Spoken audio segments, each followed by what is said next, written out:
হ্যাঁ, শুনতে পাচ্ছি। বৃষ্টি তারপরে ভিতরে যাওয়া হয়েছিল বা যে বাচ্চারা আছে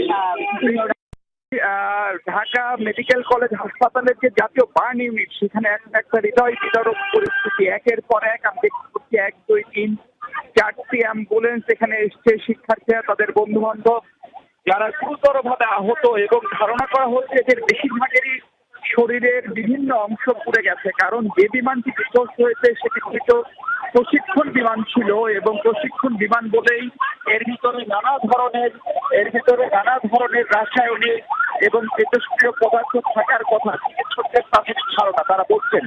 এবং সেই প্রক্রিয়ার অংশ হিসেবে বিমানটি যেখানে বিধ্বস্ত হয়েছে সেই ছবি আসলে অনেকগুলো ব্যস্ততা উপযুক্ত না। আমরা একটু দূর থেকে দেখানোর চেষ্টা করছি, এবং সংখ্যাও আসলে গুনে শেষ করতে আমরা পারছি না। অ্যাম্বুলেন্স এসছে 1, 2, 3, 4, 5